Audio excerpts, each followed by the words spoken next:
അസ്സലാമു അലൈക്കും വറഹ്മത്തുള്ളാഹി വബറകാതുഹു. ബിസ്മില്ലാഹിർ റഹ്മാനിർ റഹീം. അൽഹംദുലില്ലാഹി റബ്ബിൽ ആലമീൻ. വസ്സലാത്തു വസ്സലാമു അലാ അഷ്റഫിൽ മഖ്ലൂഖീൻ വഅലാ ആലിഹി വസ്വഹ്ബിഹി അജ്മഈൻ. അമ്മാ ബഅദ്. ശബ്ദം ശ്രവിച്ചുകൊണ്ടിരിക്കുന്ന പ്രിയപ്പെട്ട സ്ട്രൈറ്റ് ലൈറ്റ് മീഡിയയുടെ ശ്രോതാക്കളെ, ഇന്ന് നാം ചർച്ച ചെയ്യാൻ ഉദ്ദേശിക്കുന്ന വിഷയം, നമുക്കറിയാം, പ്രത്യേകിച്ചും കേരളത്തിൽ പതുക്കെ തലപൊക്കിക്കൊണ്ടിരിക്കുന്ന യുക്തിവാദികൾ, വളരെ നാമമാത്രമായ വിരലിലെണ്ണാവുന്ന കുറച്ച് വിഭാഗം ആളുകൾ മാത്രമേ കേരളത്തിലുള്ളൂ എങ്കിൽ പോലും ഇന്ന് സോഷ്യൽ മീഡിയയുടെ അതിപ്രസരം കാരണം മുസ്ലിം സമൂഹത്തിന്റെ അല്ലെങ്കിൽ വിശ്വാസികളായ ഒരു സമൂഹത്തെ തെറ്റിദ്ധരിപ്പിക്കാൻ വേണ്ടി ചോദ്യങ്ങൾ ചോദിച്ചുകൊണ്ടിരിക്കുന്ന ഒരു വിഭാഗമാണ് യുക്തിവാദികൾ എന്ന് പറയുന്നത്. നമുക്കെല്ലാവർക്കും അറിയാം, സമീപകാലത്ത് ഒരു സംവാദം വരെ, കേരളത്തിന്റെ മുഖ്യധാരയിൽ ഒരു സംവാദം വരെ നടന്നു. യുക്തിവാദികളും ഇസ്ലാമും തമ്മിലുള്ള എന്ന പേരിൽ ഒരു സംവാദം. ആ സംവാദത്തിലൂടെ കേരളീയ സമൂഹത്തിൽ തങ്ങളാണ് ഏറ്റവും കൂടുതൽ ശാസ്ത്ര അവബോധമുള്ള ആളുകൾ എന്ന് സ്വയം വാദിച്ചുകൊണ്ട് ഈ കേരളത്തിന്റെ മണ്ണിൽ ശാസ്ത്രം മെനയുന്ന അല്ലെങ്കിൽ സ്വയം ബുദ്ധിജീവി ചമയുന്ന ചില ആളുകളാണ് യുക്തിവാദികളുടെ തലപ്പത്തുള്ളവർ. എ ജബ്ബാറിനെ പോലുള്ള അല്ലെങ്കിൽ സി രവിചന്ദ്രനെ പോലെയുള്ള അനേകം വിരലിൽ എണ്ണാവുന്ന കുറച്ച് ആളുകൾ, അവർ തങ്ങളാണ് ഈ ലോകത്തെ അല്ലെങ്കിൽ കേരളത്തിലെ ഏറ്റവും വലിയ ശാസ്ത്രജീവികൾ എന്ന് പറയുകയും സ്വയം ഘോഷിക്കുകയും എന്നിട്ട് ഇവിടെ പല ശാസ്ത്രീയമായ മണ്ടത്തരങ്ങളും വിളിച്ചു പറയുകയും ഒക്കെ ചെയ്യുന്നത് നമുക്കെല്ലാവർക്കും അറിയാം. ഈ ഒരു സാഹചര്യത്തിൽ കേരളത്തിൽ നടന്ന ഒരു സംവാദം, യുക്തിവാദികളും മുസ്ലിങ്ങളും എന്ന പേരിൽ നടന്ന സംവാദം, അതിൽ പങ്കെടുത്തത് മുജാഹിദ് പക്ഷത്തിന്റെ നേതാവ് കൂടിയായ എം എം അക്ബറും എ ജബ്ബാറുമാണ് ആ സംവാദത്തിന്റെ മുൻനിരയിൽ ഉണ്ടായിരുന്നത്. ആ ഒരു സംവാദത്തിൽ കേവലം പരിഭാഷകൾ നോക്കി ഇസ്ലാം പറയുന്ന, വിശുദ്ധ ഖുർആനിന്റെ പരിഭാഷകൾ നോക്കി കേവലം പരിഭാഷകളിലൂടെ മാത്രം ഇസ്ലാം പറയുന്ന ഒരു വിഭാഗത്തോട് സംവദിച്ചുകൊണ്ട് എ ജബ്ബാർ അവരോട് പോലും തോറ്റുപോയി എന്നുള്ളതിന്റെ വളരെ വ്യക്തമായൊരു ചിത്രമാണ് ആ സംവാദത്തിലൂടെ നമുക്ക് കാണാൻ കഴിയും. കേവലം പരിഭാഷ നോക്കിയിട്ട് ദീൻ പറയുന്ന ആളുകളോട് പോലും പിടിച്ചു നിൽക്കാൻ എ ജബ്ബാറിനെ പോലുള്ള യുക്തിവാദികൾ എന്ന് പറയുന്ന സ്വയം ശാസ്ത്രം തങ്ങളാണ് ബുദ്ധിജീവികൾ എന്ന് പറയുന്ന ഒരു വിഭാഗത്തിന് സാധിച്ചിട്ടില്ല എങ്കിൽ നാം മനസ്സിലാക്കേണ്ട ഒരു കാര്യം, ഈ സംവാദത്തിന്റെ കോലാഹലങ്ങൾ കേരളത്തിൽ അങ്ങുമിങ്ങും നടന്നുകൊണ്ടിരുന്ന സമയത്ത് യൂട്യൂബിലൂടെയും അതുപോലെ മറ്റു സോഷ്യൽ മീഡിയകളിലൂടെയും ഒക്കെ വാഗ്വാദങ്ങൾ അങ്ങുമിങ്ങും നടന്നു. എ ജബ്ബാർ മാഷ് ഒരു വെല്ലുവിളി നടത്തി. അദ്ദേഹം മുഹമ്മദ് നബി സല്ലല്ലാഹു അലൈഹി വസല്ലമ തങ്ങൾക്ക് ശേഷം ഇവിടെ ശാസ്ത്രം തെളിയിച്ച, ആ കാലത്തെ അറബികൾക്കറിയാവുന്നതല്ലാത്ത എന്തെങ്കിലും ഒരു കാര്യം നിങ്ങൾ ഖുർആനിൽ പറഞ്ഞതായിട്ട്, ശാസ്ത്രീയ സത്യങ്ങൾ ഖുർആനിൽ പറഞ്ഞതായിട്ട് എന്തെങ്കിലും ഒന്നുണ്ട് എന്ന് നിങ്ങൾ തെളിയിച്ചാൽ ഞാൻ ഷഹാദത്ത് കലിമ ചൊല്ലി ഇസ്ലാമിലേക്ക് കടന്നു വരുമെന്നൊരു വെല്ലുവിളി ജബ്ബാർ മാഷ് നടത്തി. സത്യത്തിൽ അന്ന് ഒരുപാട് ആളുകൾ അദ്ദേഹത്തിന് മറുപടി പറഞ്ഞു. അദ്ദേഹത്തിന്റെ മുടന്തൻ ന്യായങ്ങൾക്ക് അല്ലെങ്കിൽ യുക്തിവാദികളെ സംബന്ധിച്ചിടത്തോളം ചോദ്യം ചോദിക്കുക എന്നുള്ളത് ഒരു പ്രധാന കാര്യമാണ്. അവർക്ക് ഒന്നിനും ഉത്തരം ഉണ്ടാവില്ല എന്നുള്ളതിന്റെ വ്യക്തമായ തെളിവ് ആ സംവാദം തന്നെയാണ് നമുക്ക് മനസ്സിലാക്കാം. കൃത്യമായി ശാസ്ത്രീയമായ സത്യങ്ങൾ വെച്ചുകൊണ്ട് ജബ്ബാർ മാഷിന്റെ മുമ്പിലേക്ക് ചോദ്യങ്ങൾ അങ്ങ് ചോദിച്ചപ്പോ, അല്ലെങ്കിൽ ശാസ്ത്രീയമായ അവബോധമുള്ള ഒരു വ്യക്തി അദ്ദേഹത്തിന്റെ വിവരമനുസരിച്ച് ശാസ്ത്രീയമായ കാര്യങ്ങൾ പറഞ്ഞപ്പോൾ അതിനെക്കുറിച്ച് ഒന്നും അറിയാതെ, എത്രത്തോളം എന്ന് ചോദിച്ചാൽ ഡാർവിൻ വാദിച്ച പരിണാമ സിദ്ധാന്തത്തെ കുറിച്ച് പോലും തനിക്ക് ഒന്നും അറിയില്ല എന്ന് പറഞ്ഞ് മുട്ടുമടക്കേണ്ടി വന്ന ഒരു സംഭവം ആ സംവാദത്തിലൂടെ നമുക്ക് കാണാൻ കഴിഞ്ഞു. യഥാർത്ഥത്തിൽ ഇവിടെ കാര്യങ്ങളോട് അടുക്കുമ്പോൾ ഈ യുക്തിവാദികൾ എന്നൊക്കെ പറയുന്നത് ഞങ്ങൾ വലിയ ശാസ്ത്രകാരന്മാരാണ് എന്നൊക്കെ പറഞ്ഞു നടക്കുന്നുണ്ടെങ്കിൽ പോലും കാര്യത്തോടടുക്കുമ്പോൾ നമുക്ക് മനസ്സിലാക്കാം, ശാസ്ത്രത്തെക്കുറിച്ച് തുച്ഛമായ വിവരം പോലും ഇല്ലാത്തൊരു വിഭാഗമാണ് യുക്തിവാദികൾ എന്ന് നമുക്ക് കൃത്യമായി മനസ്സിലാക്കാൻ കഴിയും. അതിന്റെ വ്യക്തമായ തെളിവായിരുന്നുവല്ലോ ആ സംവാദം. ആകട്ടെ, ഈ യുക്തിവാദികളെ സംബന്ധിച്ചിടത്തോളം അവരെ കുറിച്ച് അന്ന് മറുപടി പറഞ്ഞ കൂട്ടത്തിൽ ബഹുമാന്യരായ ഡോക്ടർ ഫൈസൽ അഹ്സനി സിദ്ദീഖി രണ്ടത്താണി അദ്ദേഹം മറുപടി പറഞ്ഞു. അന്ന് ആര് പറഞ്ഞ മറുപടിയും ജബ്ബാർ മാഷ് പുച്ഛിച്ചു തള്ളി. താൻ വലിയ ശാസ്ത്രബോധമുള്ള ആളാണ് എന്നൊക്കെ പറഞ്ഞുകൊണ്ട് അവര് പറഞ്ഞ മറുപടികളെയൊക്കെ പുച്ഛിച്ചു തള്ളി. ആ ജബ്ബാർ മാഷ് തന്നെ ബഹുമാന്യരായ ഫൈസൽ അഹ്സനി സിദ്ദീഖി രണ്ടത്താണി അദ്ദേഹം മറുപടി പറഞ്ഞു, ഈജിപ്തോളജിയുമായി ബന്ധപ്പെട്ട് വിശുദ്ധ ഖുർആൻ നടത്തിയ പരാമർശങ്ങൾ ആധുനിക പഠനങ്ങൾ അനുസരിച്ച് വളരെ കൃത്യമായി ഖുർആനിന്റെ വാക്കുകൾ കൊണ്ട്, ഖുർആനിന്റെ ചരിത്ര പ്രയോഗങ്ങൾ കൊണ്ട് തെളിയിക്കാൻ കഴിയുമെന്ന് ഫൈസൽ അഹ്സനി രണ്ടത്താണി അദ്ദേഹത്തിന് മറുപടി പറഞ്ഞപ്പോ ജബ്ബാർ തന്നെ പറഞ്ഞു, എനിക്ക് മറുപടിയുമായിട്ട് ഒരുപാട് ആളുകൾ വന്നിട്ടുണ്ട്, പക്ഷെ ആ കൂട്ടത്തിൽ ഒരു ഉസ്താദ് മാത്രമാണ് മറുപടി പറഞ്ഞത്. ആ മറുപടി മാത്രമാണ് ഒരു മറുപടി ആയിട്ടുള്ളൂ എന്ന് ജബ്ബാർ മാഷി തന്നെ പറയുകയുണ്ടായിരുന്നു. ആകട്ടെ, ഈ യുക്തിവാദികളൊക്കെ കേവലം പരിഭാഷ മാത്രം നോക്കി ദീൻ പറയുന്ന, അല്ലെങ്കിൽ മതത്തെക്കുറിച്ച് പരിഭാഷ നോക്കി ഇസ്ലാം പറയുന്ന ആളുകളെ മാത്രം പേരെടുത്ത് വെല്ലുവിളിച്ചു. ജബ്ബാർ മാഷ് തന്നെ പറഞ്ഞത് എന്താണ്, പിന്നെ ഈ MM അക്ബറും അല്ലെങ്കിൽ മുജാഹിദ് ബാലുശ്ശേരിയും ഒക്കെ സംവാദത്തിനുണ്ടെങ്കിൽ ഞങ്ങൾ സംവാദത്തിന് റെഡിയാണ് എന്ന് അദ്ദേഹം പറയുകയുണ്ടായി. അപ്പൊ ഇവിടെ ഒരു സ്വാഭാവികമായ ചോദ്യം, ഫൈസൽ അഹ്സനി രണ്ടത്താണി അദ്ദേഹം നല്ല കൃത്യമായ ഈജിപ്തോളജിയെ കുറിച്ച് വളരെ കൃത്യമായ ഒരു മറുപടി കൊടുത്തിട്ട് എന്തുകൊണ്ടാണ് ഇവർ സ്ഥലപ്പാവുധാരികളായ കേരളത്തിലെ മുസ്ലിം പണ്ഡിതന്മാരോട്, സുന്നി പണ്ഡിതന്മാരോട് എന്തുകൊണ്ടാണ് ഇവർ സംവാദത്തിന് തയ്യാറാവാത്തത്? അതിന്റെ വ്യക്തമായ രേഖ, അതിന്റെ വ്യക്തമായ തെളിവ് അത് വളരെ വ്യക്തമായി നമുക്ക് ബോധ്യപ്പെടും.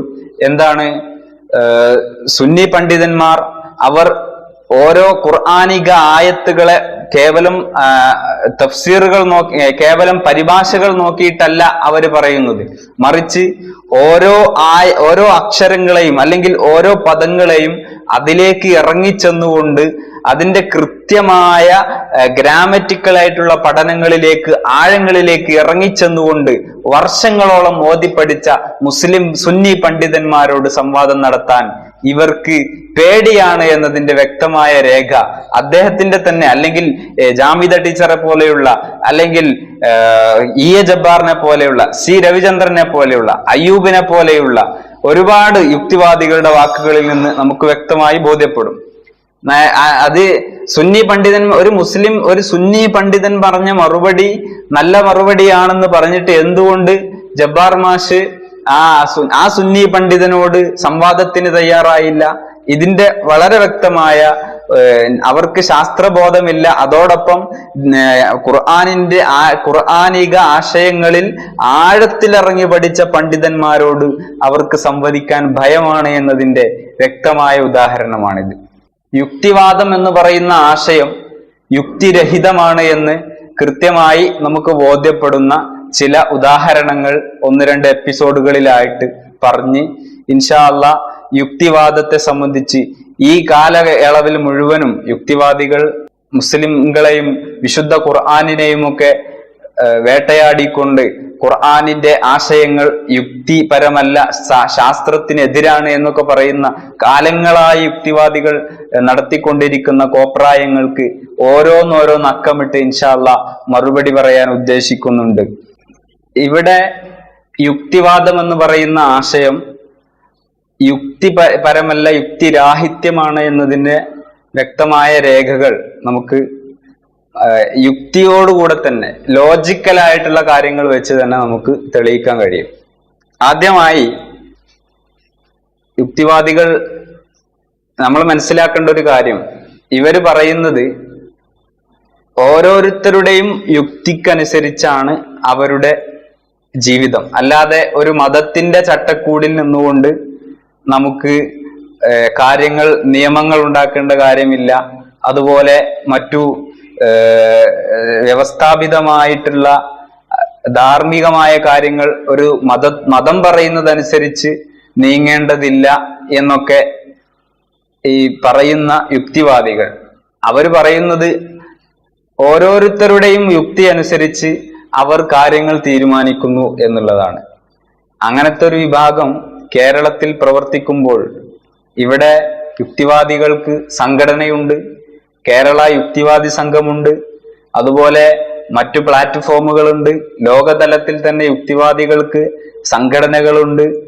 നാം ചിന്തിക്കേണ്ട ഒരു കാര്യം, എങ്ങനെയാണ് ഇങ്ങനെ ഓരോരുത്തരും വ്യത്യസ്തമായ യുക്തികളാണ്, മനുഷ്യന്റെ യുക്തികൾ വ്യത്യസ്തമാണ്, ആ നിലക്ക് എങ്ങനെ യുക്തിവാദികൾക്ക് ഒരു പ്ലാറ്റ്ഫോമിൽ ഒരുമിച്ച് കൂടാൻ കഴിയും?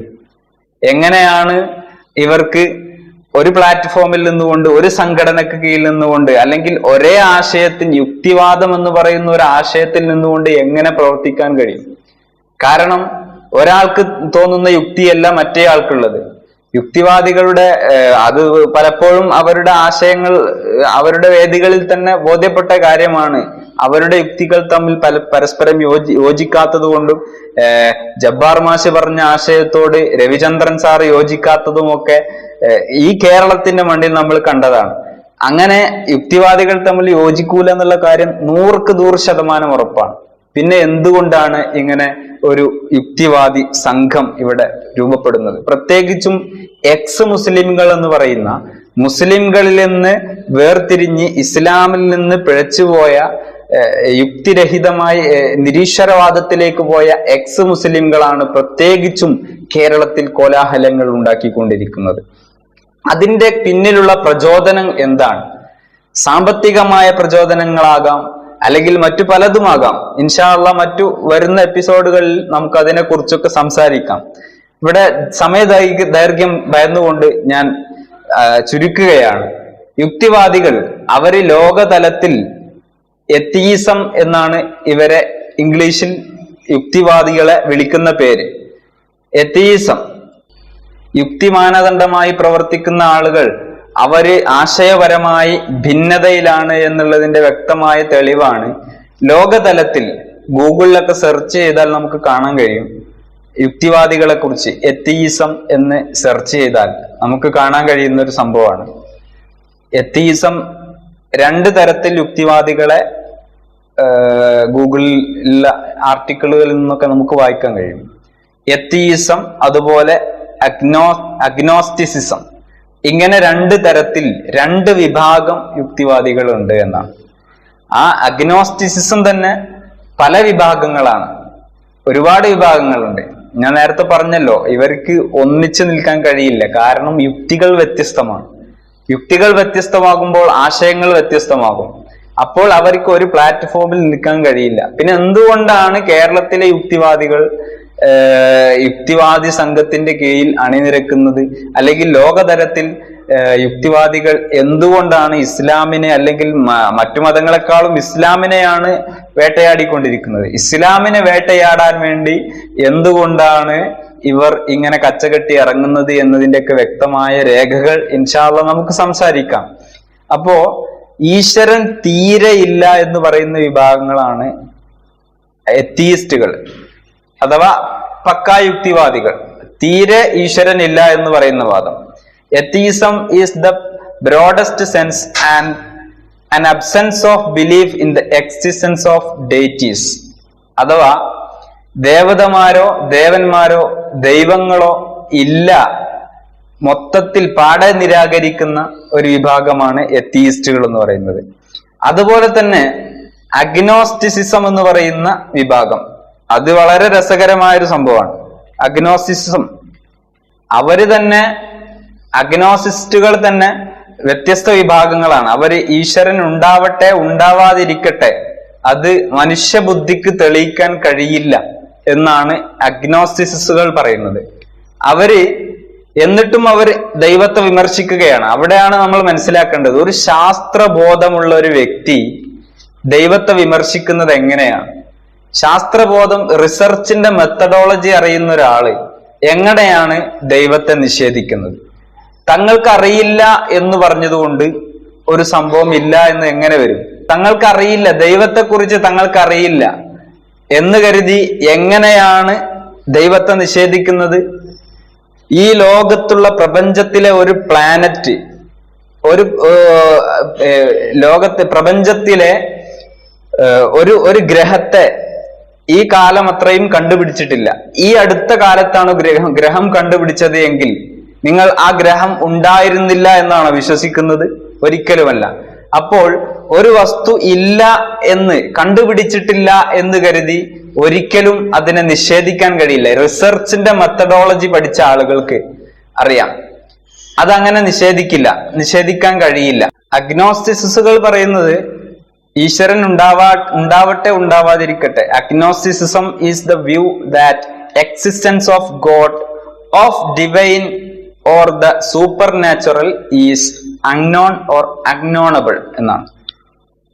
പ്രപഞ്ചത്തിന് ഒരു ദൈവികമായ ശക്തി ഉണ്ടാവട്ടെ ഉണ്ടാവാതിരിക്കട്ടെ, അത് തെളിയിക്കാൻ മനുഷ്യബുദ്ധിക്ക് കഴിയില്ല എന്നാണ് അവർ പറയുന്നത്. ഉണ്ടാവാനുള്ള സാധ്യതയെ അവർ തള്ളിക്കളയുന്നില്ല. അപ്പൊ രണ്ട് വിഭാഗങ്ങളാണ് എത്തീയിസ്റ്റുകളും അഗ്നോസ്റ്റിസ്റ്റുകളും. അവരിൽ അഗ്നോസ്റ്റിസ്റ്റുകൾ തന്നെ അതൊരു വലിയ രസമാണ്. എന്ന് പറഞ്ഞാൽ അവര് തന്നെ 6 വിഭാഗം,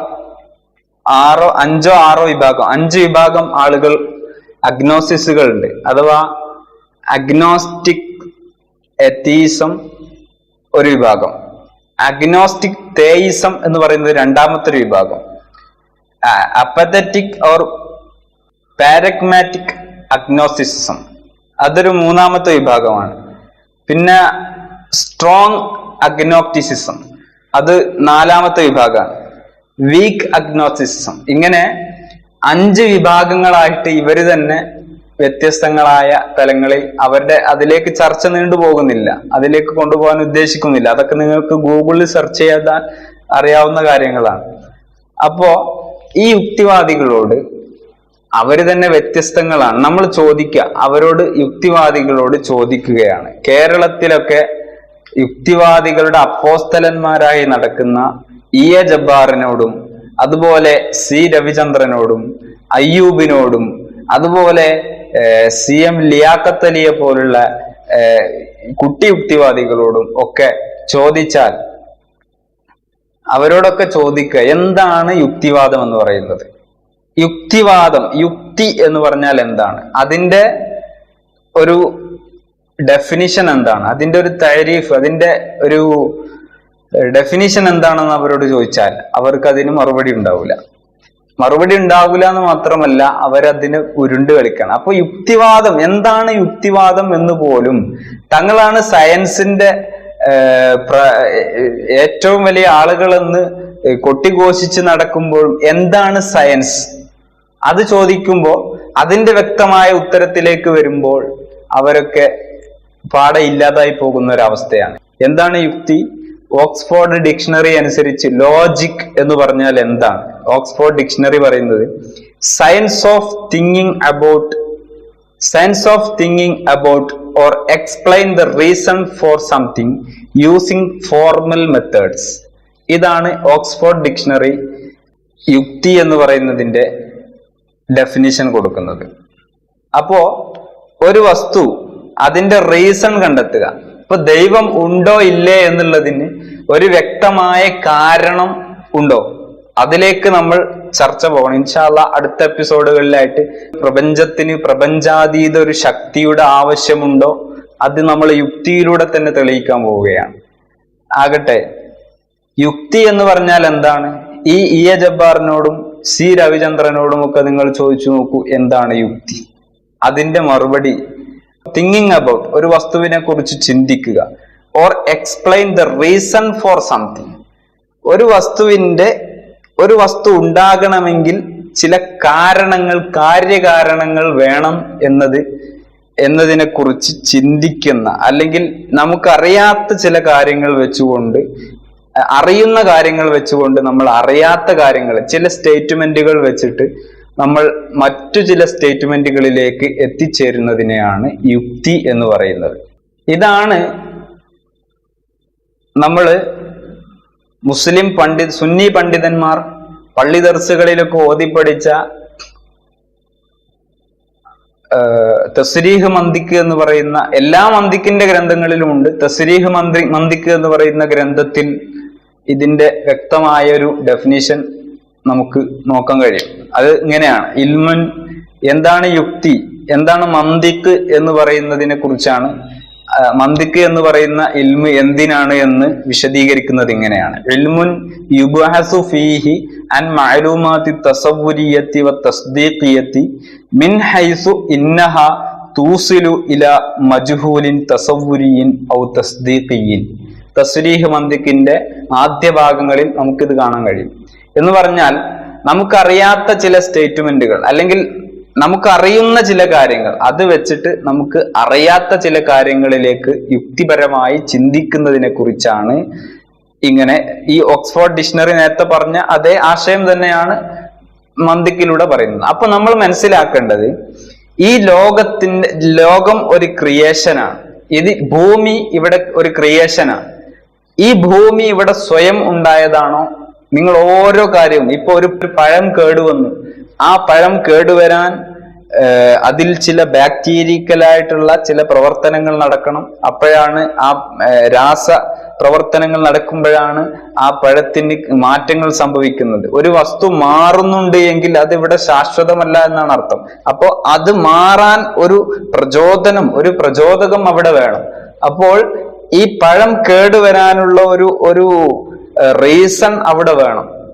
അങ്ങനെ ആ പഴം ഓരോ കാര്യങ്ങൾ എടുത്ത് പരിശോധിച്ചാലും ഓരോന്നിനും പിന്നിലും ഇപ്പോ ഇവിടെയുള്ള ഒരു തുണിക്കഷ്ണം അത് ആടിക്കൊണ്ടിരിക്കുകയാണ്. അപ്പൊ അത് ആടണമെങ്കിൽ, ആ തുണിക്കഷ്ണം ഇളകണമെങ്കിൽ അതിന്റെ പിന്നിൽ പ്രവർത്തിക്കുന്ന ഒരു ഫോഴ്സ് അഥവാ ഒരു സമ്മർദ്ദം അവിടെ വേണം.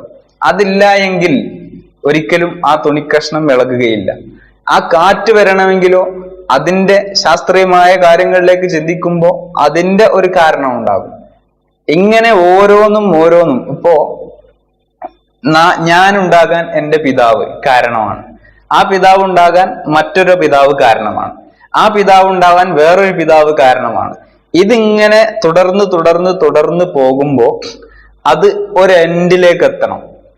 ഇതുപോലെയാണ് എല്ലാ വസ്തുക്കളും. ഇപ്പൊ എന്റെ മുമ്പിൽ ഇരിക്കുന്ന ഈ ലാപ്ടോപ്പ് ഇങ്ങനെ ഉണ്ടാവണമെങ്കിൽ ഇതിലുള്ള മെറ്റീരിയലുകൾ വേണം, അതിന് പ്ലാസ്റ്റിക് വേണം, അതുപോലെ ഇതിലുള്ള ചെമ്പ് കമ്പികൾ വേണം, അതുപോലെ ഇതിന് ഡിസ്പ്ലേയിൽ ഉപയോഗിച്ചിരിക്കുന്ന മറ്റു കാര്യങ്ങൾ വേണം. അപ്പൊ ഈ പ്ലാസ്റ്റിക് ഉണ്ടായത് എന്തിൽ നിന്നാണ്? അത് മറ്റൊരു പദാർത്ഥത്തിൽ നിന്നാണ്. ആ പദാർത്ഥം ഉണ്ടായത് വേറൊരു പദാർത്ഥത്തിൽ നിന്നാണ്. അതുണ്ടായത് മറ്റൊരു പദാർത്ഥത്തിൽ നിന്നാണ്. അങ്ങനെ അങ്ങോട്ട് അന്വേഷിച്ച് പോകുമ്പോൾ ഒരു റീസൺ വേണം. യുക്തി എന്ന് പറയുന്നത് സയൻസ് ഓഫ് തിങ്കിങ് എന്നാണ് പറഞ്ഞത്. ഒരു വസ്തു, നമുക്കറിയാത്തൊരു കാര്യത്തിൽ നിന്ന് മറ്റൊരു കാര്യത്തിലേക്ക് നമ്മൾ എത്തിച്ചേരുന്ന ഒന്നിനാണ് യുക്തി എന്ന് പറയുന്നത്. അപ്പോൾ ഈ സയൻസിന്റെ മൊത്തം കുത്തക അവകാശപ്പെടുന്ന യുക്തിവാദികൾ, അവർക്ക് എങ്ങനെ ഇവിടെ ലോകത്തിനൊരു ദൈവം ഇല്ല, അല്ലെങ്കിൽ ലോകത്തിനൊരു ക്രിയേറ്റർ ഇല്ല എന്ന് എന്തടിസ്ഥാനത്തിലാണ് അവർ പറയുന്നത്? അവരോട് ചോദിക്കട്ടെ, സയൻസിന്റെ മെത്തഡോളജി എന്താണ്? റിസർച്ചിന്റെ മെത്തഡോളജി എന്താണ്? അതനുസരിച്ച് നിങ്ങൾ ചിന്തിച്ചു നോക്കൂ, ഒരു കാര്യത്തെ റിസർച്ച് ചെയ്യണമെങ്കിൽ, അതിനെക്കുറിച്ച് അന്വേഷിക്കണമെങ്കിൽ, അതിനെക്കുറിച്ച് പര്യവേക്ഷണം നടത്തണമെങ്കിൽ അതിന്റെ നമുക്കറിയില്ല എന്ന് കരുതി പാടെ നിരാകരിക്കാൻ ഒരിക്കലും പാടില്ല. അതാണ് റിസർച്ചിന്റെ മെത്തഡോളജി. സയൻസ് എന്ന് പറഞ്ഞാൽ എന്താണ്? ഈ വിഭാഗത്തോട് നമ്മൾ ചോദിക്കുകയാണ് എന്താണ് യുക്തി എന്ന് ചോദിച്ചാൽ അവർ ഉരുണ്ട് കളിച്ച് ഇപ്പൊ റിച്ചാർഡ് ഡോക്കിൻസിന്റെ ഗോഡ് ഡെലൂഷൻ എന്ന് പറയുന്ന പുസ്തകത്തെ അടിസ്ഥാനപ്പെടുത്തി കേരളത്തിലെ യുക്തിവാദികളുടെ അവരുടെ പ്രധാനപ്പെട്ട ഗ്രന്ഥമാണ്, അവരുടെ മതഗ്രന്ഥമാണ് റിച്ചാർഡ് ഡോക്കിൻസിന്റെ ഗോഡ് ഡെലൂഷൻ എന്ന് പറയുന്ന ഗ്രന്ഥം. അത് നാസ്തികനായ ദൈവം എന്ന പേരിൽ സി രവിചന്ദ്രൻ പരിഭാഷപ്പെടുത്തിയ ഗ്രന്ഥം. അതാണ് യുക്തിവാദികളുടെ പ്രധാനപ്പെട്ട അവരുടെ മതഗ്രന്ഥമാണത്. ആ ഗ്രന്ഥത്തിൽ നമുക്ക് വായിക്കാൻ കഴിയും വിവരക്കേടിന്റെ അങ്ങേതല എന്ന് പറഞ്ഞാൽ യുക്തി എന്താണെന്ന ചോദ്യത്തിന് അദ്ദേഹം കൊടുക്കുന്ന മറുപടി, അല്ലെങ്കിൽ മറ്റു യുക്തിവാദികളുടെ പുസ്തകങ്ങളിലൊക്കെ നമുക്ക് വായിക്കാൻ കഴിയുന്ന ഒരു വ്യക്തമായൊരു സംഭവമാണത്. Based on only scientific evidences. എല്ലാ വസ്തുക്കൾക്കും ഒരു സയന്റിഫിക്കായ ശാസ്ത്രീയമായ എവിഡൻസുകൾ വേണം, തെളിവ് വേണം. അത് മാത്രമാണ് യുക്തിപരമാവുകയുള്ളൂ എന്നാണ് പറയുന്നത്. അതുപോലെ മറ്റൊരു സംഭവമാണ് ദൈവമില്ല എന്നതിന് അദ്ദേഹം പറയുന്ന പ്രധാനപ്പെട്ട ഒരു കാര്യം, no concrete evidence for the god. ദൈവത്തിന് ഒരു മൂർത്തമായ തെളിവ് ഇല്ല. ഒരു ദൈവം ഉണ്ട് എന്നുള്ളതിന് ഒരു കോൺക്രീറ്റ് എവിഡൻസ് ഇല്ല എന്നാണ് റിച്ചാർഡ് ഡോക്കിൻസിനെ പോലുള്ള ആധുനിക യുക്തിവാദികൾ പറയുന്നത്. മൂന്നാമത്തെ ഒരു statement, absence of evidence is evidence of absence എന്ന് പറഞ്ഞാൽ തെളിവിന്റെ അഭാവം. ദൈവം ഇല്ല എന്നതിന് ഇവിടെ തെളിവില്ല. അപ്പൊ ആ തെളിവിന്റെ അഭാവത്തിന്റെ തെളിവാണ്. ദൈവം ഇല്ല എന്നതിന്റെ തെളിവാണ് അതിന് തെളിവില്ല എന്നുള്ളത് എന്ന്.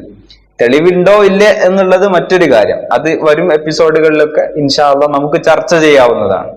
ആകട്ടെ, ഇങ്ങനെ പല പല വാദഗതികൾ ഉന്നയിച്ചുകൊണ്ട് എന്താണ് സയൻസ് എന്നും എന്താണ് യുക്തി എന്നും കൃത്യമായി നോക്കാതെ, അതിന്റെ ഡെഫിനിഷൻ പഠിക്കാതെ കേവലം വിമർശനത്തിന് വേണ്ടി മാത്രം കേരളത്തിലെ യുക്തിവാദികൾ ഇന്ന് സജീവമായി ഈ സോഷ്യൽ മീഡിയയിലും മറ്റുമൊക്കെ രംഗത്ത് വന്നുകൊണ്ടിരിക്കുകയാണ്.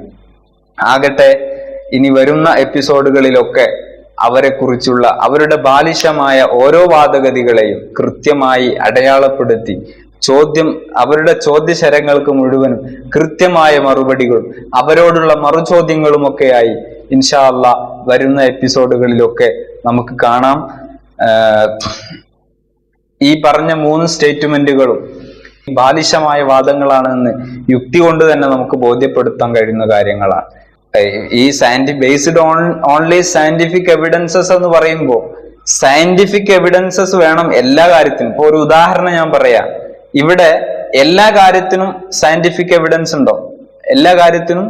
ഇപ്പോ ഒരു മാതാവ് തന്റെ മക്കളെ കൊല്ലുക എന്നുള്ളത് ഇന്ത്യൻ ജുഡീഷ്യറിയുടെ നിയമം അനുസരിച്ച് തെറ്റാണ്. അതൊരു അധാർമികമായ സംഭവമാണ്. അല്ലെങ്കിൽ ഒരു പിതാവ് മകളെ വ്യഭിചരിക്കുക എന്ന് പറയുന്നത് വളരെ ഈ യുക്തിവാദികൾ അടക്കമുള്ള അവരെ എങ്ങനെയാണ് ഇതിനെ കാണുന്നത് എന്നുള്ളത് വേറെ കാര്യം. ഈ കേരളത്തിലും ഇന്ത്യൻ ജുഡീഷ്യറി നിയമം അനുസരിച്ച് വളരെ അശാസ്ത്രീയമായ അല്ലെങ്കിൽ അധാർമികമായ ഒരു കാര്യമാണ് എന്നാണ് ഈ യുക്തിവാദികൾ അടക്കം പറയുന്നത്. ഇത്തരം ധാർമ്മികമായ കാര്യങ്ങൾക്കൊക്കെ എന്ത് സയന്റിഫിക് എവിഡൻസ് ആണുള്ളത്?